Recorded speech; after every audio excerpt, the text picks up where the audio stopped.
Hello guys, this is Vaibhav from Vaibhav financials. और आज हम जानने वाले हैं स्टॉक मार्केट इन्वेस्टिंग के बारे में। तो चलिए शुरू करते हैं। तो सबसे पहले हम जानते हैं कि इन्वेस्टिंग क्या होता है। What is investing? अगर हम किसी भी फाइनेंशियल इंस्ट्रूमेंट्स को 1 साल से ज़्यादा के लिए अगर होल्ड करते हैं, जैसे कि शेयर्स हो गए, बॉन्ड हो गए, ठीक है, तो फिर हम उसे इन्वेस्टिंग कह सकते हैं। और जो भी पर्सन इस प्रोसेस को फॉलो करता है वो इन्वेस्टर कहलाता है। तो चलिए हम अब जानते हैं इन्वेस्टर्स का माइंड सेट कैसा होता है। इन्वेस्टर और ट्रेडर्स दोनों में बहुत ही ज़्यादा डिफरेंस होता है। सबसे पहला जो डिफरेंस होता है, इन्वेस्टर्स अपने इन्वेस्टमेंट प्लान को लॉन्ग टर्म के लिए प्लान मिस करते हैं। और जो भी वो इन्वेस्ट करते हैं, जैसे कि स्टॉक उन्होंने खरीद के रखा है, बॉन्ड्स खरीद के रखा है, वो लोग उसे पेशेंस के साथ बहुत ही लंबे अवधि के लिए होल्ड करके रखते हैं, जैसे कि 5 साल, 10 साल, 15 साल ऐसा। जो भी इन्वेस्टर स्टॉक्स में इन्वेस्ट करते हैं वो अपने आप को एज अ इन्वेस्टर नहीं, as a partner of the company देखते हैं। क्योंकि अगर आपके पास कोई भी कंपनी का सिंगल शेयर भी है तो आप उस कंपनी के पार्टनर कहलाते हो। और इन्वेस्टर्स फंडामेंटल स्टडीज़ का यूज़ करते हैं, जो भी उनको एनालाइज करना रहता है कोई भी कंपनी में। जैसे कि वो लोग पी रेशियो देखते हैं, ठीक है, बैलेंस शीट देखते हैं, कैश फ्लो स्टेटमेंट्स रीड करते हैं। बहुत सारे एस्पेक्ट होते हैं फंडामेंटल स्टडीज़ में, वो स्टडी करके वो लोग अपना डिसीजन लेते हैं। और इन्वेस्टर्स बोला जाता है एथ वंडर ऑफ वर्ल्ड कंपाउंडिंग को। तो इन्वेस्टर्स को सबसे जो बड़ा एडवांटेज रहता है कैपिटल अप्रिसिएशन में, वो कंपाउंडिंग का रहता है। और मान लीजिए कि कोई भी इन्वेस्टर अगर किसी स्टॉक्स में या कमोडिटीज़ में अगर इन्वेस्ट किया है, और अगर उसका जो इन्वेस्टमेंट है वो थोड़े बहुत इस मार्जिन से अगर नीचे चले जाता है, 5%, 10%, ठीक है, तो फिर वो लोग उससे पैनिक नहीं होते हैं, वो पेशेंस रखते हैं और पेशेंस के साथ उस कंपनी को होल्ड करके रखते हैं। क्योंकि उनको पता है कि उनके फंडामेंटल स्टडीज़ वो कंपनी को लेके सही है, और वो कंपनी आज नहीं तो कल वो प्रॉफिट में वो लोग को वापस करेगी ही करेगी। ठीक है, अब हम जानेंगे डिफरेंट टाइप ऑफ इन्वेस्टमेंट्स के बारे में। इन्वेस्टमेंट के कितने प्रकार होते हैं, ठीक है। तो यहाँ पर मैंने 7-8 टाइप के इन्वेस्टमेंट्स को लिख के रखा है। जैसे कि स्टॉक हो गए, बॉन्ड हो गए, म्यूचुअल फंड हो गए, ETF हो गए आपके, FD, RD, ये सब हो गए, रिटायरमेंट प्लान, एन्युटीज़, कमोडिटीज़, ये सब डिफरेंट टाइप ऑफ इन्वेस्टमेंट होते हैं। अब ये इन्वेस्टर के ऊपर डिपेंड करता है कि उसका माइंड सेट कैसा है, ठीक है, उसका रिस्क टेकिंग एपेटाइट कैसा है, वो ज़्यादा रिस्क लेना चाहते हैं या फिर ज़्यादा सेफ रह के इन्वेस्ट करना चाहते हैं। तो मान लीजिए कि कोई भी इन्वेस्टर अगर ज़्यादा सेफ रह के इन्वेस्ट करना चाहता है, तो ऑब्वियस सी बात है कि उसका जो प्रॉफिट होगा वो भी स्मॉल ही होगा, क्योंकि रिस्क वो कम ले रहा है, तो उसका प्रॉफिट भी कम बनेगा। ठीक है, तो फिर वो इन्वेस्ट करेगा, FD में करेगा, RD में करेगा, ठीक है, रिटायरमेंट प्लान्स में करेगा, एन्यूटीज़ में करेगा, ठीक है। और कुछ पैसा वो कमोडिटीज़ में भी लगा सकता है, जैसे गोल्ड हो गया, सिल्वर हो गया, ठीक है।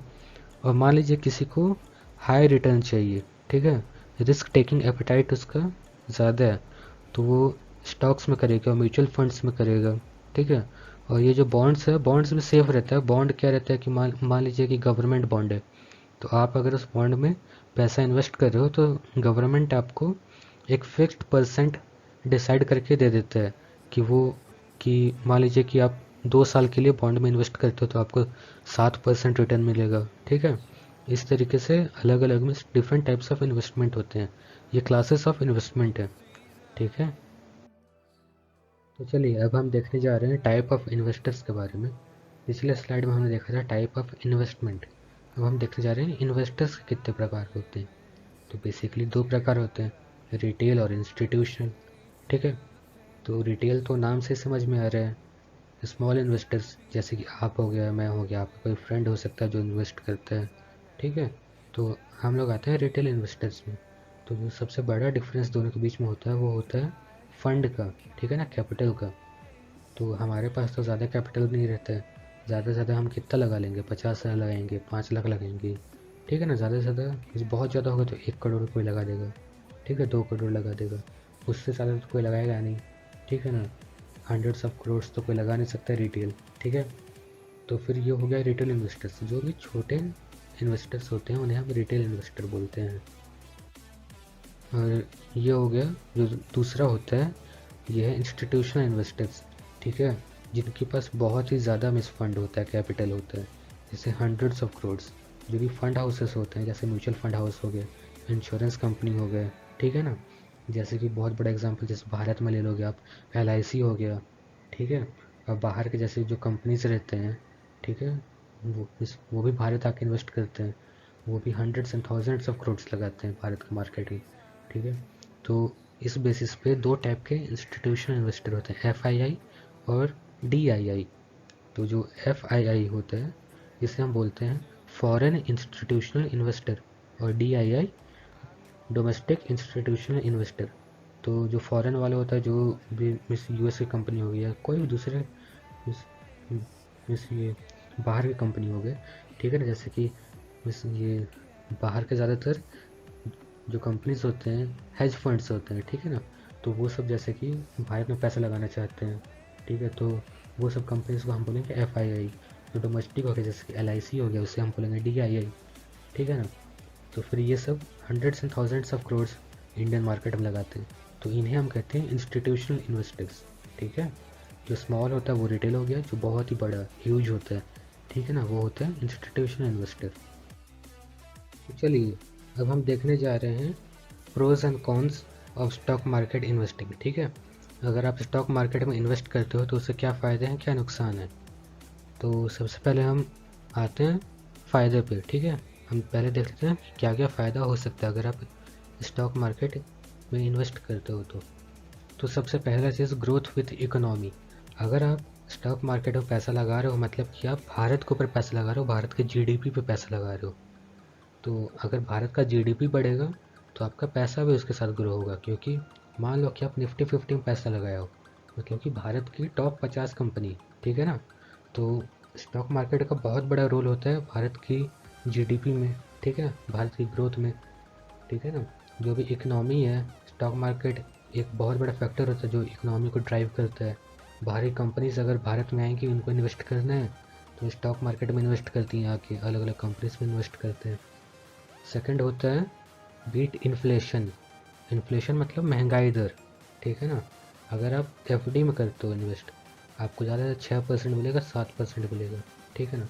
अगर आप स्टॉक मार्केट में करते हो, निफ्टी 50 में अगर आप पैसा लगाते हो, या तो म्यूचुअल फंड से लगाते हो या फिर डायरेक्ट इन्वेस्टमेंट करते हो आप, ठीक है ना, कोई कंपनीज में कर रहे हो, आपके पास उतना टाइम है रिसर्च करने का, तो आप इन्फ्लेशन को बीट कर सकते हो, ठीक है। जैसे कि 5-6% भारत का इन्फ्लेशन रेट है, बस वो वेरी करते रहते हैं, ठीक है ना। तो आप जितना इन्फ्लेशन रेट है उससे ज़्यादा बस प्रॉफिट कमा सकते हो। जैसे कि आप निफ्टी 50 में करोगे तो 12 से 15% हर साल के जैसे वो पैसा कमा सकते हो आप, ठीक है। जैसे कि देखो अभी बहुत अच्छा समय है स्टॉक मार्केट में इन्वेस्ट करना है, क्योंकि सभी कंपनीज डाउन जा चुकी है, निफ्टी 50 डाउन जा चुके हैं, ठीक है। अभी धीरे धीरे करके स्टॉक्स खरीदना चालू कर सकते हैं अपन, ठीक है ना। अगर और नीचे गई तो धीरे धीरे और ज़्यादा में स्टॉक्स एक्यूमुलेट करेंगे, तो हमारे पास एक एवरेज में स्टॉक में एक एवरेज प्राइस पे स्टॉक हमारे पास में आ जाएंगे, ठीक है ना। तो आप जैसे इन्फ्लेशन को बीट कर सकते हो स्टॉक मार्केट में इन्वेस्ट करके, ठीक है। और सबसे जो जैसे थर्ड पॉइंट है, ये है easy to buy and sell, ठीक है। बहुत लोगों को ऐसा लगता है जो स्टॉक मार्केट में न्यू है या फिर सोच रहे हैं स्टॉक मार्केट में इन्वेस्ट करने के लिए, कि बहुत ही कॉम्प्लेक्स ये होता होगा, ठीक है ना, स्टॉक्स खरीदना, स्टॉक्स को बेचना। तो ऐसा कोई चीज़ नहीं है। जैसे पुराने समय में होता था ये, जैसे कि पेपर वर्क होते थे कुछ, ठीक है ना, जो भी आपको शेयर्स मिलता था वो पेपर्स के फॉर्म में मिलता था। अगर मान लो कि वो पेपर आपसे गुम गया, ठीक है, पेपर या फिर डिस्ट्रॉय हो गया, ठीक है ना, जल गया, फट गया, तो उसमें दिक्कत आती थी। आजकल सब चीज़ें इलेक्ट्रॉनिक हो गया, आजकल बहुत ही ईजी आप अपने मोबाइल से भी वो कर सकते हो, ठीक है ना। और मान लो कि आप मोबाइल से भी नहीं करना चाहते हो, तो अपने ब्रोकर को कॉल करके बोलो कि हाँ मुझे रिलायंस के 10 शेयर्स बाई करने इतने प्राइस पे, ठीक है। तो वो प्राइस जैसे ही स्ट्राइक होगा उस प्राइस पे आपका ब्रोकर आपके लिए हम इसे आपके लिए बाई कर देगा, ठीक है। ये तो हो गए आपके प्रोज, ठीक है। अब हम देखते हैं कौन से इसके नुकसान क्या क्या हैं। तो सबसे पहला नुकसान जो लोगों को दिखता है ये है रिस्क ऑफ लूजिंग मनी, ठीक है। मान लीजिए कि आप किसी कंपनी में इन्वेस्ट किए हो और वो कंपनी अच्छी नहीं चली, ये आपके इन्वेस्ट करने के बाद वो कंपनी अच्छी नहीं चली, साल भर 2 साल तक वो लॉस में जाती रही, तो आपके पैसे का नुकसान होगा, आपका पैसा भी लॉस में जाएगा। मान लो कि आप 10,000 लगाए तो हो सकता है कि 2 साल के बाद वो 4,000 रहे, ठीक है ना, 6,000 रहे, ठीक है। तो फिर सबसे पहला नुकसान ये है, अगर आप सही से रिसर्च नहीं करते हो, आपका इन्वेस्टिंग गलत हो जाता है, तो फिर आपका पैसा के डूबने के चांसेस होते हैं, ठीक है। सेकंड होता है लॉन्ग प्रोसेस ऑफ रिसर्च, ठीक है ना। तो इसमें जो फंडामेंटल स्टडीज़ रहता है उसमें कंपनी के हर एक एस्पेक्ट को आपको देखना रहता है, ठीक है ना। जो भी एस्पेक्ट आप सोच सकते हो, ठीक है। जैसे कि आपका बैलेंस शीट देखना पड़ेगा, मैं बेसिक आपको कुछ बता दे रहा हूँ। बैलेंस शीट देखते हैं, कैश फ्लो देखते हैं, ठीक है ना, पी रेशियो देखते हैं, ठीक है। आपका ये क्वार्टरली रिजल्ट्स देखते हैं, ठीक है। कंपनी कैसा परफॉर्म कर रहा है, उसका पास्ट हिस्ट्री कैसा रहा है, डिविडेंड कितना देता है वो, ये सब बहुत ही मीन्स लंबा प्रोसीजर हो जाता है इसका रिसर्च करने का। तो कोई भी आम इंसान, ठीक है, जिसके पास सही नॉलेज नहीं है वो सही रिसर्च नहीं कर सकता है। इसलिए जैसे कि आप सुनते होगे कि स्टॉक मार्केट में मिस फलाना ये वो ऐसा लॉस कर लिया, क्योंकि उसके पास प्रॉपर नॉलेज ही नहीं है, ठीक है ना, उसको रिसर्च ही नहीं करने आती है। तो थर्ड पॉइंट आता है इमोशनल डिसीजन, ठीक है। लोग अपने इमोशन से मीन्स डिसीजन लेते हैं। जैसे कि मुझे लग रहा है कि रिलायंस बहुत ही अच्छा कंपनी है, ठीक है। मेरे पापा मान लो कि रिलायंस में काम करते हैं, मुझे लग रहा है कि बहुत अच्छा कंपनी, इसका शेयर खरीद लेना चाहिए, ठीक। और मैं मान लो कि वो रिलायंस का शेयर्स खरीद लेता हूँ और 2 साल के बाद वो शेयर्स वो कंपनी बंद हो जाता है, ठीक है। तो इसमें जो गलती है वो कंपनी की गलती नहीं, वो मेरी गलती है, क्योंकि मैंने रिलायंस का अच्छे से रिसर्च नहीं किया। मैं आपको एग्जांपल दे रहा हूँ, ऐसा नहीं कि रिलायंस 2 साल के बाद डूब जाएगा, ठीक है ना। जैसे कि वो मेरी गलती है कि मैंने अच्छे से रिसर्च नहीं किया, ठीक है। मैंने उसका हर एक एस्पेक्ट नहीं देखा, मैं बस अपने इमोशंस के जैसे कारण वो शेयर्स खरीद लिए, ठीक है ना, इमोशन ड्रिवन जिसे बोलते हैं, ठीक है। तो सबसे पहला चीज़ जो उसमें सबसे मोस्ट इम्पॉर्टेंट रहता है इमोशन, ठीक है, अपने इमोशन को कंट्रोल करने का रहता है, ठीक है। ये तो हो गया प्रोज एंड कॉन्स। तो चलिए अब हम देखने जा रहे हैं रिस्क फैक्टर को कैसे आप कम कर सकते हो। अगर आप स्टॉक मार्केट में इन्वेस्ट करते हो तो अपने रिस्क को कैसे कम कर सकते हैं अपन, ठीक है ना। तो वो चीज़ हम देखने जा रहे हैं। तो रिस्क फैक्टर को कम करने का जो सबसे बड़ा जो पॉइंट हमारे पास होता है वो होता है डाइवर्सिफिकेशन करने का। जो भी अपना इन्वेस्टमेंट है ना, अपना कैपिटल को डाइवर्सिफाई कर दो आप, अलग अलग जगह पे इस पैसे लगा दो, ठीक है। अगर सेम जगह पे पैसा लगेगा, अगर सेम सिंगल स्टॉक में आप पैसा लगा रहे हो, तो अगर लॉस होगा तो फिर आप मिस ये तो अगर लॉस होगा तो कंप्लीट लॉस होगा, ठीक है। प्रॉफिट होगा तो कंप्लीट प्रॉफिट में आप रहोगे। ऐसा नहीं रहेगा कि एक जगह पे लॉस हुआ तो दूसरा जगह का प्रॉफिट उसको कवर कर देगा। ये तो आप नहीं कर सकते अगर आप डाइवर्सिफाई नहीं करोगे तो चलो अब हम देखते हैं 4 तरीके से कैसे हम डाइवर्सिफाई कर सकते हैं, ठीक है। तो सबसे पहला अपन देखते हैं always invest in different type of instruments, ठीक है। इंस्ट्रूमेंट्स क्या हो गया, जो हमने देखा था डिफरेंट टाइप ऑफ इन्वेस्टमेंट्स, ठीक है। तो टाइप्स ऑफ इन्वेस्टमेंट्स को अपन यहाँ इंस्ट्रूमेंट्स बोल रहे हैं, ठीक है। तो आप अलग अलग इंस्ट्रूमेंट्स में पैसा लगा दो, ठीक है। आपके पास अगर, ठीक है ना, ज़्यादा नहीं, एग्जांपल के लिए लेते हैं 10 रुपये, ठीक है। तो आप उसमें से 5 रुपये आप लगा दो स्टॉक्स में, ठीक है। उसमें से 1 रुपया आप लगा दो, कहाँ लगाओगे आप, बॉन्ड में लगा दो, ये सेफ रहता है, ठीक है। ऐसे करके आप डिफरेंट डिफरेंट में शो कर दो। 4 रुपये आप इसका लगा दो, एफडी करा लो, ठीक है, या फिर कोई भी, ठीक है ना। तो ये आपका मीन्स डाइवर्सिफाई हो गया। मान लो कि आपका स्टॉक वाला फेल हो जाता है, ठीक है। तो आपका यहाँ का प्रॉफिट रहेगा, इधर का प्रॉफिट रहेगा, जो इस इसके लॉस को कवर कर सके, ठीक है ना। तो डिफरेंट टाइप ऑफ इंस्ट्रूमेंट से पैसा लगाना है। मान लो कि 10,000 भी आप लगा रहे हो तो उसमें से कुछ पैसा आप लगाओ स्टॉक मार्केट में, कुछ पैसा आप लगाओ बॉन्ड्स में लगाओ, कुछ पैसे के एफडी करा लो, कुछ पैसे को कमोडिटीज़ में लगा लो, गोल्ड या सिल्वर में खरीद लो कुछ पैसे का। तो ये एक इस मेथड हो गया हमारे पास, ठीक है। अब हम देखते हैं सेकंड टाइप ऑफ इन्वेस्टमेंट, जैसे ये डाइवर्सिफिकेशन, ठीक है। सेकंड टाइप अब कैसे डाइवर्सिफाई कर सकते हो। तो यहाँ पर हम देखते हैं invest in different company sizes. ठीक है, तो मेजरली 3 तरीके के कंपनी होते हैं। ठीक है, जैसे अगर आप साइज़ के उसमें देखोगे तो स्मॉल कैप, मिड कैप और लार्ज कैप। ठीक है, स्मॉल कैप में आपके शुगर मिल्स आ जाते हैं और छोटे मोटे जो कारोबार हो गए, ठीक है, जो अपने कंपनीज को स्टॉक मार्केट में इनलिस्ट कर चुके हैं, ठीक है ना, तो वो हो गए स्मॉल कैप कंपनीज में वो आते हैं। ठीक है, फिर होते हैं मिड कैप कंपनीज होते हैं। ठीक है ना, फिर होते हैं लार्ज कैप कंपनीज, मतलब कि ब्लू चिप्स। ठीक है, ब्लू चिप मतलब कि वो खाने वाले लेस चिप्स नहीं होते हैं वो। ठीक है ना, ब्लू चिप हम वो कंपनी को इसलिए बोलते हैं क्योंकि वो कंपनी बहुत ही ज़्यादा बड़े हो चुके हैं। ठीक है ना, बहुत ही ज़्यादा ग्रो कर रहे हैं। ठीक है, उनका बहुत ही ज़्यादा मिस पार्ट मिस ये भारत के इकनॉमी में है। ठीक है ना, अगर वो सब कंपनीज अगर डूब जाए ना या कभी बंद हो जाए तो भारत की इकोनॉमी बहुत बुरी तरीके से अफेक्ट हो जाएगी। भारत का जीडीपी ग्रोथ बहुत बुरी तरीके से अफेक्ट होगा। ठीक है, तो आप ऐसा कर सकते हो, कुछ पैसा आप लगा लो स्मॉल कैप में लगा लो। ठीक है ना, कुछ पैसा मिड कैप में लगाओ, कुछ पैसा लार्ज कैप में लगाओ। ऐसा तो है नहीं कि बस ये मान लो कि आपके स्मॉल कैप नहीं चल रहे हैं तो मिड और लार्ज कैप चलेगा, लार्ज कैप नहीं चल रहा है तो मिड कैप चलेगा, स्मॉल कैप चलेगा, मिड कैप नहीं चल रहा है स्मॉल और लार्ज कैप चलेगा। ऐसा में वो आप कर सकते हो। ठीक है, अब तीसरे टाइप का अपन अगर इन्वेस्टमेंट देखें, सॉरी डाइवर्सिफिकेशन देखें, तो ये होता है डिफरेंट सेक्टर्स ऑफ कंपनी। तो आप डिफरेंट सेक्टर्स में आप पैसा लगा सकते हो। ठीक है ना, जैसे कि आपके होते हैं ऑटोमोबाइल, आईटी, एग्रीकल्चर, ठीक है ना, बैंक, ठीक है, एंटरटेनमेंट सेक्टर। अब डिफरेंट डिफरेंट सेक्टर में पैसा लगा दो। ठीक है ना, मान लो कि 10,000 आपको लगाना है तो कुछ पैसा आप एंटरटेनमेंट पे लगा दो, कुछ पैसे का आप ऑटोमोबाइल सेक्टर की कोई कंपनी ले लो, जैसे टाटा मोटर्स ले लो, मारुति सुजुकी ले लो, एग्रीकल्चर का कुछ ले लो, आईटी का कुछ ले लो, इन्फोसिस ले लो, टीसीएस ले लो। ठीक है ना, इस तरीके से आप कर सकते हो।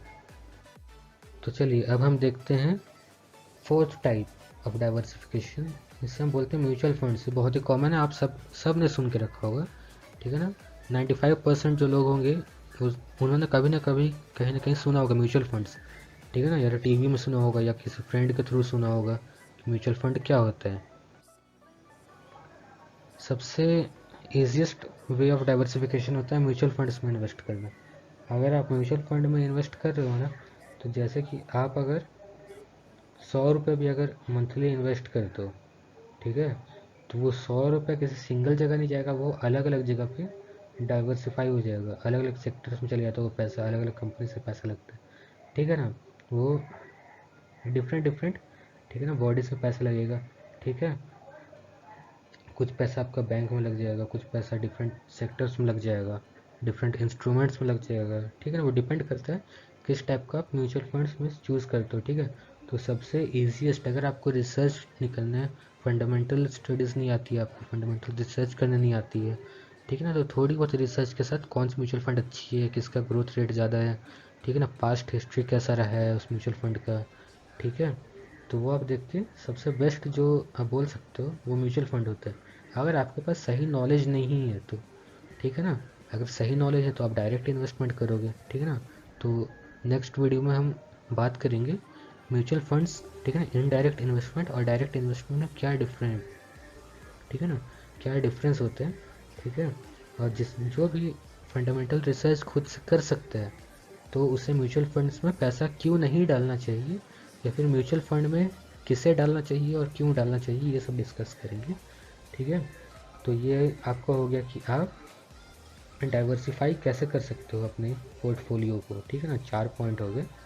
ठीक है, तो इस तरीके से आप रिस्क फैक्टर को कम कर सकते हो। रिस्क को एलिमिनेट तो नहीं किया जा सकता लेकिन रिस्क फैक्टर कम किए जा सकते हैं। ठीक है, आशा करता हूँ आपको ये वीडियो पसंद आया होगा। अगर आपको ये वीडियो पसंद आया है तो प्लीज़ इस वीडियो को लाइक कर दें, चैनल को सब्सक्राइब करें, और जिस किसी को भी आप जानते होगे, ठीक है ना, उसे अगर स्टॉक मार्केट में इंटरेस्ट है, ठीक है, उसे अपने पैसे को ग्रो करने में इंटरेस्ट है, ठीक है ना, किस फाइनेंस के किसी भी फील्ड से बिलोंग अगर करते हैं तो उसे शेयर कर देना। ठीक है, और थैंक्स फॉर वॉचिंग। हम डेली एक न्यू वीडियो लाएंगे, डेली किसी चीज़ के बारे में जानेंगे। ठीक है, आप भी कमेंट करके आप कुछ भी टॉपिक्स पूछ सकते हो, कुछ भी डाउट्स पूछ सकते हो, मैं ट्राई करूँगा उस पर एक वीडियो बनाने की। तो चलिए, थैंक्स फॉर वॉचिंग, और प्लीज़ सब्सक्राइब करना, लाइक करना और शेयर करना।